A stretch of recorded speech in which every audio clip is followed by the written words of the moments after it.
Welcome to the Sarah HQ podcast. It is your girl Sarah Ize-Iyamu, and I'm super glad to be here on another episode. In today's episode, we have someone special here with us. Her name is Christine De Souza. So, Christine has been helping people better their lives through health and fitness for over 20 years. She specializes in weight loss, stress management, and cultivating a healthy mindset. Christine is the creator of the UBoss experience, a self-development and weight loss journey that helps busy people implement sustainable healthy lifestyle changes, all while taking back authority over their mind, body, spiritual life, and 24-hour day through nutrition, exercise, and creative expression. Christine is a speaker known for mingling music, comedy, and entertainment with her message of non-negotiable health, and inspires companies to improve productivity through vitality. She's the hostess of the UBoss Honor Your Body Spiritual Wellness Retreat and UBoss One Day Discovery Transformation. She's a wife, mother of two, and has personally lost over 80 pounds. She loves every weave of her home and professional life.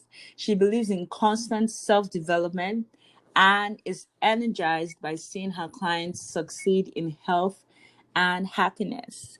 Welcome, Christine, to the podcast. Thank you so much for choosing to join this podcast. Hi, Sarah. Thanks so much for joining me. I'm really excited about this and excited to share our message today. Yes. And today we'll be talking about personal health as a foundation for building your business and purpose. So, Christine, has it always been personal health all this while? Has your story did you just stumble into personal health coaching? How did it all start? How did you start your business and your career? Well, it really takes me back when you ask me that question because it almost seems like another lifetime ago before I started this particular portion of my journey. But I actually have a background in dance education and performance. So I Oh, grew up dancing. I went to college for dance education and performance, and then I danced professionally a little bit, and continued to do that for a little while before I actually changed over from being a starving artist to to a health professional. And it's really interesting because when I was younger, I wouldn't step foot in the gym. I was much like a lot of my clients felt at one point. I had labeled myself as a dancer and that, I don't need the gym, I don't do the gym. But it was really because I was a little bit intimidated. I could do all kinds of crazy things with my body, but if you put me in the gym environment, I didn't know what to do with the weights. I didn't know what to do with myself. It was overwhelming, even to work out at home. It was always just dance was my life, and I didn't really wow. identify with exercise and working out and nutrition and that part of it. It was always a physical experience for me, but it was more about creative expression and discipline than anything else. So over time, I think because that was my expertise in body awareness and body movement, I did transition from dance and choreography into fitness. And I started off actually teaching classes because that's where, back in that time, it was more, and actually it's actually made a comeback now too, but it was a lot of, all the workout classes were a lot of choreography based, right? And less of this like CrossFit style. It was a lot of choreography and physical movement, exercise movements, but it was a little bit different, and so that was a natural progression for me to move into health and fitness. But I'd say that my root and my motivation was just that. It was like, okay, that's what I know how to use my body. I can do that. I can create, I can move this. But as I started to transition and get the real understanding and the real meaning of the opportunity of working with people, in groups and one-on-one on their health, my motivation totally changed. Once I realized how much I can actually impact the quality of a person's life through what I was doing with my career. And then from there, I quickly, transitioned fully into health and fitness. So it had been one journey for you, the whole transition and everything. So along the journey, I know, because I know in business there will always be challenges. So what kind of challenges have you faced so far as a personal health coach? Well, of course, as a business builder and, being a personal health coach, it's definitely a challenge because it's not one of those 9 to 5 jobs that usually will show up and then they just pay you and then you go, you do your job and you go home, especially certain aspects of it. If you're not in a managerial position and you're in a training position, then you have to kind of make this patchwork for your life to be able to make ends meet. So it's definitely an art when it comes to that part of it. But one of the main things that has anchored me even deeper into my purpose throughout health and fitness has actually been through the physical challenges that I have faced and the health challenges that I've faced, that the ones that people don't really see. They didn't necessarily see them on me.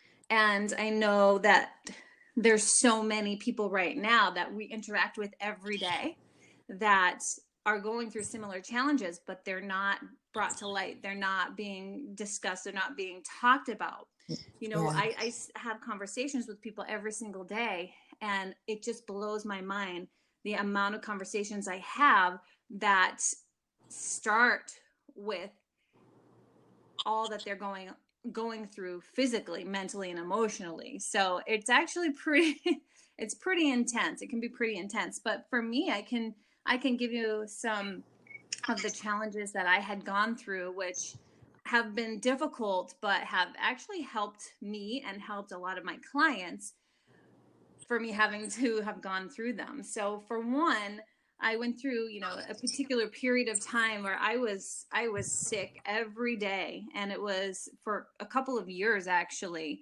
And over time, I was able to figure out what the problem was. But there I was at this point, I was actually managing a fitness center, and I always would laugh at the contradiction because there I was, supposedly the face of health, right? Leading members in their transformational journeys. But then there I was, like, so sick day after day, putting on a brave face. But, just some of the things I suffered with were a mold allergy, which I had no idea could affect anybody so severely, with like literally daily chest pain. And I also found out during that period of time that I had celiac disease. And so I was sick for a year, going to doctor after doctor for a year, and they couldn't figure out what was wrong with me. And actually, I only figured it out because I had some friends who had celiac, and I said, hey, can you just test me for this? And they tested me, and they were like, oh, yeah, that's what you have. But that's, of course, it suppresses your immune system. Your body's attacking itself, and then, of course, there's the digestive issues that go along with it, which are a lot of fun. And during the same time, I actually got Lyme's disease, and I didn't know it. I got tested for Lyme's, but it was actually a false negative. And I didn't find out that until the second time I got Lyme's, which was 2 years ago, because when they tested me, it actually showed up that I had a prior infection. And at that point in time, I actually was so sick that I had to quit my jobs because I couldn't stand.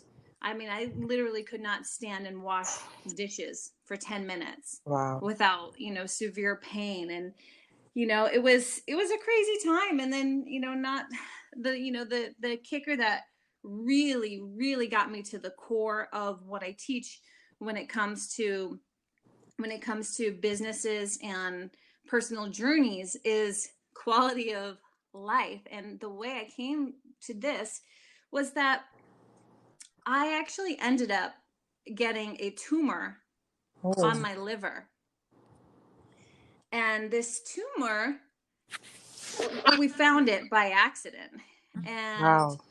when the doctors looked at it, they said, "Oh, okay, you have a tumor. We don't know if it's cancerous or not, but we're not going to mess with it because if we try and do a biopsy, it could bleed and cause more problems. So we're just going to watch it and see if it grows." Hmm. So for 2 years, we watched this, and Wow. that really took a toll, and I had to make some tough choices on my what I was going to do with my mindset, right? Because I could just curl in a ball and say, "Oh my gosh, I have cancer," right? Even Hmm. though that was not a fact. Or I could get up every day and practice what I preach and what I teach to my clients. So that was a really tough point in time for me, to journey through that. And the truth of the matter is there's more people than we know dealing with these silent struggles every day, that just wears on us every day. So yeah, so those are some of the the struggles that I've had on my journey, but they've also been the thing that has, like I said, helped me grow, and also been able to, because I've had to kind of explore all that and dive into all that and go through all that. Eventually I ended up having a surgery and having the tumor removed, and thankfully it was non-cancerous, but I Hmm. can relate, and a lot of the information that I learned during that time, we're able to have these conversations and kind of understand from a little deeper perspective. Not that I have all the answers, because nobody does. Yeah. But yeah, that was definitely, some of the struggles that I have gone through on my own personal health journey and career journey as well. Yeah. Yeah. I know when it comes to entrepreneurship, like there are a lot of people struggling silently with their health. Mm-hmm. And the health part is actually important. I remember when I started out, I wasn't taking my sleep serious, so i would Uh-huh. i would always stay up late and all of that, trying to get work done, studying, reading, and all late nights and all of that. You know how social media says hustle, grind, do the Mm-hmm. work. But actually, all of that actually affects our productivity. Yeah, that's what it does. Absolutely, absolutely. It's funny because we do think that we're going to get more accomplished by staying up late and just trying to really power through. But actually, scientifically, the opposite is really true, because in that last stage of sleep, and actually can be like as short as 30 minutes of a deficit, that's where our body is actually preparing for the next day. That's where we're regenerating for our next day's work, right? So Yes. when you actually dive into sleep, we want to fight it, but the truth is some discipline and boundaries when it comes to our sleep. Hmm. Yeah, so I would definitely agree with you there. Thank you so much for sharing all of those challenges and all. I'm sure there are a lot of people that would definitely connect with the fact that, hey, not like a lot of entrepreneurs, they are actually struggling with their health, and health is actually the foundation for a thriving business, for chasing your purpose. How can you chase purpose if your health is not in place, right? Mm-hmm. Yeah, absolutely. There's a lot of different components to that topic, and I would even expand that to people who are not entrepreneurs, because at least if you're an entrepreneur, you can take measures to implement the boundaries that you need to thrive in your health, right? Yes. And so that's one aspect of it. But when you're actually employed by someone else, sometimes it's really difficult, because now with this age, what I see so often is that with this age, because we have the internet, because we have cell phones, because we can do everything from home, it's a blessing and a curse, because we don't have that start and end time, even when you're employed by someone else, right? And so a lot of people fear for losing their jobs if they don't push all the way, and if they don't do every single thing that their boss or superior asks for. They feel like they actually don't have control over that, when really we do. And that's when we get into the hard questions that, as entrepreneurs, and as something for employers to take into consideration, is how the demands of what you're trying to accomplish are affecting the people in your organization, and then also your clients, and then your family. And then, of course, we always think of ourselves last, right? Yeah. When it actually should be the other way around. So there's the mental clarity and the mindset aspect, right? If you are stressed and putting so much pressure on yourself, or getting so much unnecessary pressure from an outside source, day in and day out, that really wears on you. And then what happens is it dulls your mind, right? It decreases your productivity. Yeah. And it reduces your quality of life. And we start to get backwards this idea that we're working so hard so that we can have a life we enjoy, right? But then if we don't have the proper checks and balance, then we're actually just struggling through life. And then the little time that we do have to ourselves, we can't do anything, right? Our kids are like, can you play with me? Can you read me a book? And you're like, no, I can't. I can't right now. Oh, let's make a special dinner. No, let's just get takeout. Wow. And let's get up and let's do a workout. Let's move our body. And then you just, it really can just make all of these other things that make you whole feel impossible. And what I love, and I love the idea of neuroscience, which really tells us that we do have more control than we think we do. I like to reference to Dr. Caroline Leaf a lot, and I also actually have a neuroscientist talking on the UBoss summit that's happening next week too, which is really exciting. I can't wait to hear what she has to say. But literally, the science of our brain tells us that we can actually rewire our brain, and some of that responsibility is ours, right? So we have the amygdala, which pretty much is the doorkeeper of your brain, right? It says, okay, this thought, yes, you can come in. That thought, no, you can't. Right? And then it basically tells, your hypothalamus and your pituitary gland what to do, like what to carry out. And it tells them which chemicals to release in your body, right? So if everything's great and you let in all the awesomeness into your head, all of the positive affirmations, all of the good things, then your body is going to just be getting showered with the endorphins, right? And serotonin and all of the feel-good hormones. But if you're constantly letting in, and some of it we can't help, but a lot of it we have responsibility for.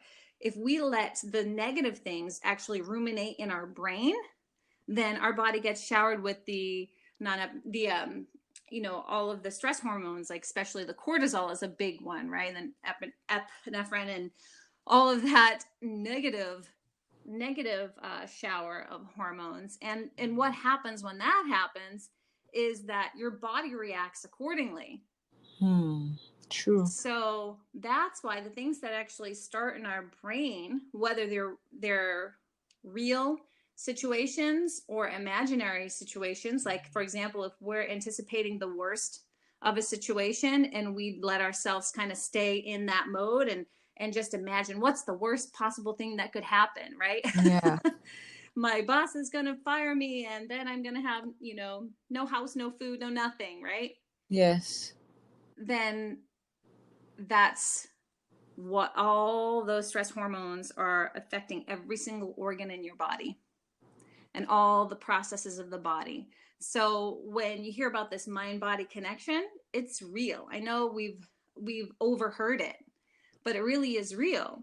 And the science behind that is that we can actually reprogram our brain, but we have to be very, very aware of what's going in, what we're going to let come in, and what we're going to say, you know what, I reject that thought.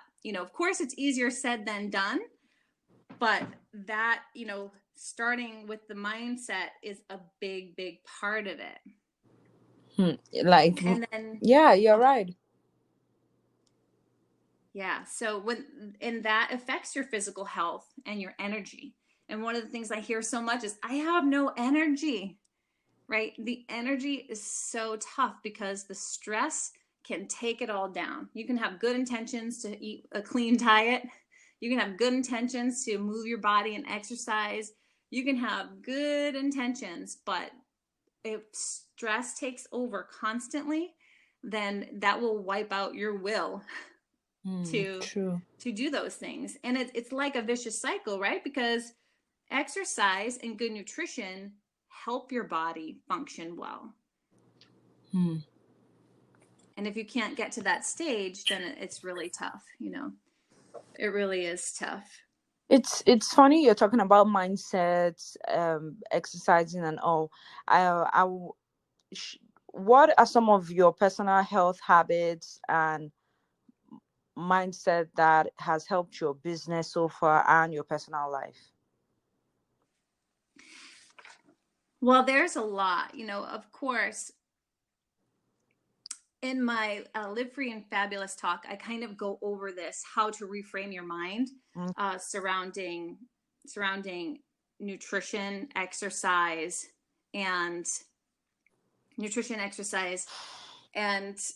stress management, right? And actually taking what might naturally come to your mind and literally flipping it, right, to the positive. So like, oh my gosh, I have to exercise. No, I don't want to do that. And flip it into, say, the reason I exercise, or why do I exercise? I exercise to lose weight. And then flipping it and saying, no, the reason I exercise is to improve my vitality, to get the energy, to the longevity of my organs, and to pump additional oxygen and positive endorphins to the rest of my body, and go further into talking about like my own personal reasons, my own personal whys for doing those things. So that is actually one thing that I do. I try and constantly remind myself, okay, what's the real reason? And when I'm trying to find the real reason for something and I ask myself a question, I got to ask it more than once, right? So I ask myself the question and then I ask it. And this is kind of how I coach people too in the U module that I work with people, is you're never really going to get the real answer on the first time. You usually have to ask the question a couple times, like, okay, I want to exercise because I want to lose weight. Okay, is that really going to get you up out of your bed to work out? Is that the real reason that you want to work out? And then you ask again, okay, what's the real reason you want to work out? Why do you want to lose weight? Right? And then maybe the next answer is going to be, I want to lose weight so I can look good. Right? Yeah. And then you ask again, and then what's the real reason that you want to look good? Like, what's behind that? And then, I've gotten so many different answers from, even like going into, I want my husband to accept me, kind of things. I've heard a lot of different reasons. And a lot of times we're not even really fully aware of why we're doing, What why we're we're making. doing. Yeah, exactly. And yeah, so so that's one thing I try and do. I try and get to the root of everything, but Yeah. honestly, the thing that has helped me the most, I'd say, because you can go so far in your own strength, but for me personally, when I get to the end of, like, there's a wall, I can't do anymore, I can't say anymore, I can't change, things, I can't, like, there's something paralyzing me, then my most effective strategy is prayer and fasting, nutritional fasting. And, exercise for me is usually a part of that too. But that is what, hands down, if you're going to ask me, like, if I had to cut to the chase, if somebody said, what's your shortcut? That's it. Surrender. I've always gotten a breakthrough. I've always gotten a breakthrough when I have taken myself through that process. One thing I would say is I'm a spiritual person. I'm a Christian. And I believe in the power of prayer. Fasting, I also believe in the power of fasting. What fasting does is it makes your spirit sensitive. Like the way we are right now, we're clouded with thoughts. Or what we're gonna do next? We have to hit this appointment this time. We have to do this task this time. We have to do that this time. Like we're like everywhere. We have so many on our neck and all. But the very moment we decide to consecrate yourself to fast, to deny your flesh of something, maybe fasting doesn't necessarily have to do with food. Fasting, you can fast from social media.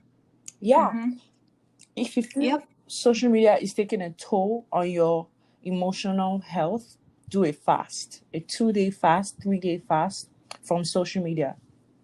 You would feel different. Like you can't even imagine. Be like, wow. Or maybe you're addicted to TV.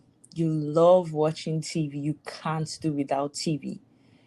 Do a fast on that. What exactly it is that you can't do without, you're so addicted to it, that you can actually deny that for a while. So fasting doesn't necessarily have to do with food. With food, it's good, yes. But also it can be with, maybe you're addicted to video games, or you're addicted, like I said, TV, staring too much at TV, or spending so much time on social media, because social media feeds, they call it Instagram feed, Facebook feed. They're feeding. Wow, I never put that together. Wow. It's called infinite scroll.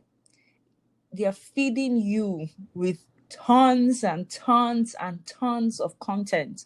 Instagram is built around infinite scroll. Facebook is built, you can't finish looking at all the content. So you keep scrolling, and you're feeding yourself with all this content. So like I always say, another thing I also believe when it comes to mindset building is building your mind by reading books. So people spend so much time on social media, but little to no time reading. Right. They are feeding themselves. With social media, but they don't feed their mind. They don't feed their mind with books. They don't feed their spirit by reading the Bible. They don't do that. I remember speaking with a coach.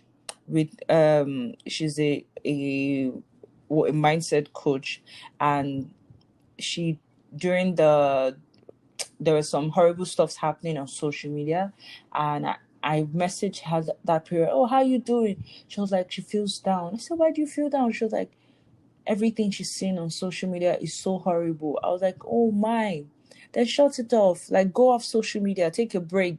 Don't keep staring at it. Because she was like, she couldn't do any work that day because of all the news she's seeing on social media. So people are different. The way people handle things are different. Some people can handle everything they're seeing on social media, while some people, it affects their productivity.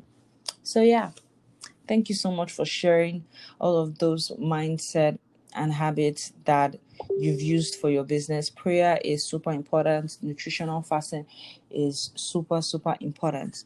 So let's dive into the topic of today: personal health as a foundation for building your business and purpose. Yeah, so I touched on a few of these already, just because I guess I can't help myself. Yes. When it all definitely, rolls into each other, when we're talking about, mental clarity and mindset, physical health and energy, right? Yes. And, one of the things that I would argue that especially, entrepreneurs and business owners, when they set out to create something, right, more often than not, they're setting out to create an impact, right, to help people, to matter, right, to have purpose. And really, when health is not the foundation of what we get up and do every day, it really does take away from the result, right? It limits your capacity to reach more people. Now, especially with online coaching and online programs and things like that, I think that one of the main reasons that we gravitate towards this social media, as wonderful and as poisonous as it can be, is that it affords you the opportunity to reach more people, right? Yes. And create connections with more people in order to help more people. I would argue that that is one of the main reasons. And when our health and our foundation is not the focus, it makes it really difficult to be able to, number one, have that clarity of mind, to be able to separate, especially when you're a coach, to be able to separate your problems from your clients' problems and the world's problems. So if you're not taking care of your health, then it's impossible to do that. And if it's impossible to do that, then are you really able to effectively help your clients or your customers? So I realize it's not just coaches we're talking to, any type of business, any type of customer, right? Or your employees, right? So that health as the foundation is leaking down, if you're not putting your health first, is leaking down to everyone that you're supposed to be leading, everyone that's supposed to be looking to you for guidance and looking to you for that original purpose that you started your journey for. Oh. Right? When we get caught up in not feeling well, right? And some of the things we can't help, right? Some of the things are tough, and some of the things we do have to navigate through, like I experienced, right? I didn't really have control over undiagnosed Lyme's disease, right? So I didn't have control over that, right? You'll be less productive, of course, right? You're going to generate less income, and the income portion of it can be motivating in some ways, right? But I would also argue that the reason that people want to make big money is not so they can just have big money and nice cars and nice houses. I mean, some people for sure, right? But I would say that for a lot of people, when they go into starting their own business or their own movement or their own 501c, right? Their motivation is to give back.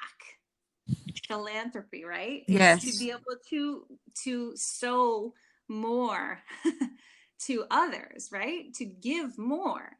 And that's another thing that ends up being limited if we're pushing all of the boundaries, like you talked about earlier with the sleep, with the nutrition, because we think, oh no, this stuff is, I'm gonna be fine.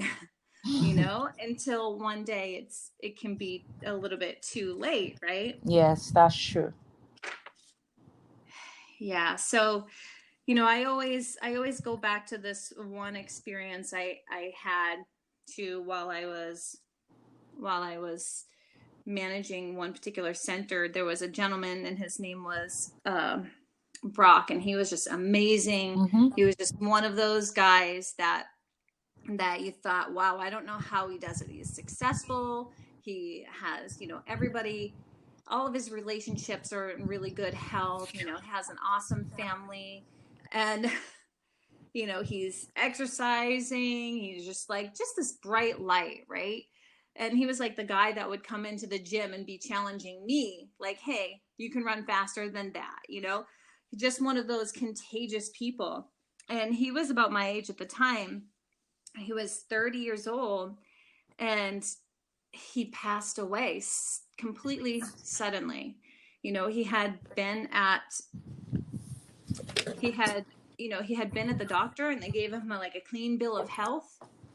And the last time I saw him, he said, this is the best I've felt in a long time.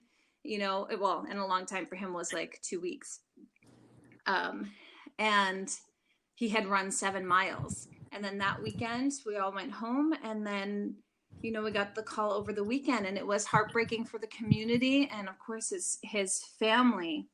And the story that really stuck with me was that one of his last conversations he had with one of his friends that was shared. This is a third person, story now at this point, was that he said, you know what? My life is perfect. And I don't know too many people that would, profess my life is perfect just the way it is. Yeah. But when that rings in my ears, it leads me to believe that it was the quality of his life that was really great for him. The moments that were happening right now. And so as much as when you're talking to health and nutrition coaches, they're going to talk about longevity and all that and weight loss and everything. But when you get to the root of it, like, we're talking about the quality of people's lives.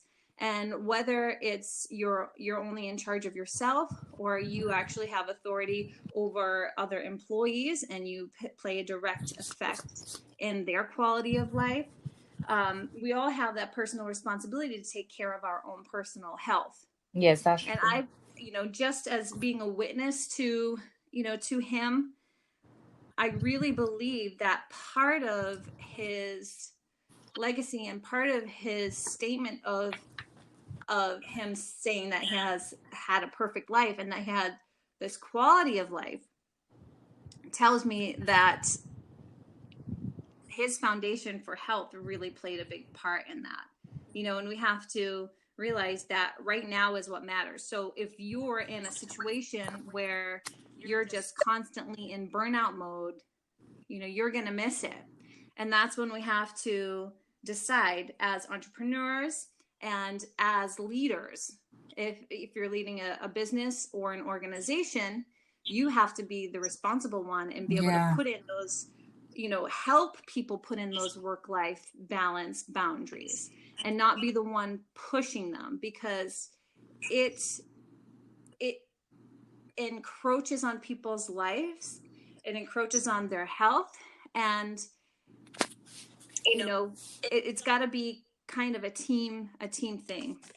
You know, I believe that we have that responsibility to take care of our own health and put up our own boundaries. But I also think as business owners and businesses, you know, not only is it your responsibility to help create that environment, to make it easier for people to take responsibility for their own health, but also to, you know, look out for the health of your company, right? It's proven that, you know, the healthier your employees are, the more productive they are, right? The more productive they are, the better your company is going to run. You know, the more productivity, the more outcomes, the more purpose, you know, the more actually achieving the purpose that you started with and intended with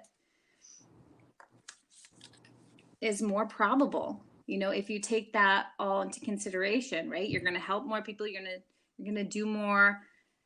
It's just one way that we can directly impact our own lives and other people's lives. And I may have been, I may have steered off a little bit there, but it's just so, you know, it's so important, you know, especially in this new economy when we're, you know, we're talking about in many cases, you know, it's not always a 9 to 5 anymore. And especially right now, a lot of people are working from home, you know, is like that. It's hard to keep things straight when you have so much time flexibility, right? Yeah. Yeah. And so to speak to, you know, your forte of, you know, accessing the online world of, you know, creating business through the online world, it really is a great thing because it can help in so many ways in those things that I just mentioned. But at the same time, you know, we need to continue to be mindful.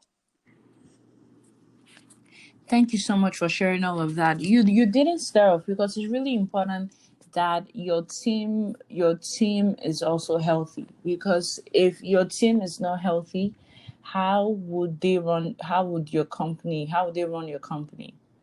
Would they have how would they get the strength to properly run your organization, your company? So the personal health of your team members is also as important as your own personal health. Thank you so much Absolutely. for sharing that. So I saw that you have a summit coming up. Can you share a little bit about that? Can you share about that I with us? do. Yes, I'm really excited about this summit. So it's called the UBoss Experience Summit. Um, and that's going to be a live 2-day summit on Saturday and Sunday, the 27th and the 28th. And then it's also going to extend through the week and cap off on July 4th. And we have over 20 speakers. And Wow. what we're going to be sharing in there is, in essence, to help with this current situation that we're all navigating, right? I would say that right now, in my conversations, and what I'm hearing from people and clients, are that, you know, we kind of got thrust into like a whole new environment for a lot of us. And some of us have lost a little bit of our footing, right? And so this summit is really about rediscovering your sense of self. And so we have speakers, you know, we have everything from neuroscientists to homeschoolers to nutrition specialists to, you know, we have really a lot of different topics that will touch on some of the different things that we're experiencing and how we can actually practically implement actionable steps to help us through the experience, but not only that, help us to rediscovering ourselves. Right now is kind of an opportunity for, you know, for some people we're more busy right now, but for some this is actually a chance to catch your breath and say, you know, I lost my way, not for very long, but I need to find it again, you know, and really just reestablish who they are, what they're standing for, how they want to move forward, what their purpose is, and what to implement in order to move towards that. So how can people join the summit? Well, you can just go to ubossexperience.com, and that will lead you right to an Eventbrite page where you can actually read everything. You can read everybody's bio. You can read the description of everything that they're going to be sharing on. Also the schedule. So you'll be able to see what time everything is happening, and it has all of the information there. It's actually a lot of information, but it's really nice. It's really nice. The group of women are excellent at what they do, and I can't wait to learn from them. It really is an opportunity to learn, to continue to learn. And as you mentioned in my introduction, as I really do believe in constant self-development, because I think that we're ever changing, right? And so you don't just get to know yourself once at 25 and say, I'm not a teenager anymore. Now I know myself, I'm 25. But as you go through the different stages in life, right? Everybody's, of course, journey is different, but you go from, in my case, being a starving artist and college, and then going into kind of my nomadic stage where I was just traveling and doing whatever I wanted to do, and then becoming a mother, right? And then becoming a professional. And every single stage requires something different of you. And if we don't ever slow down to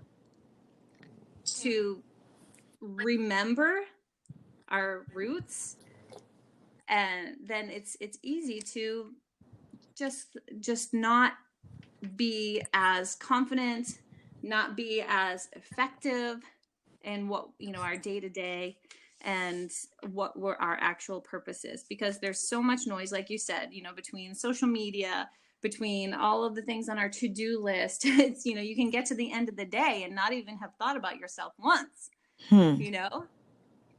Maybe some people even forget to eat, they're so busy. That's not uncommon. So this is really a chance to emerge, to really kind of emerge into this new season with confidence and resilience, and actually some excitement. So much fear has been going around everywhere, between the news and conversations. There's been a heavy load of fear placed on us, and so this is just going to be a place to refresh and renew and connect with so many other people, other women that can relate to you, and that maybe you can even walk together with. So we're excited about it.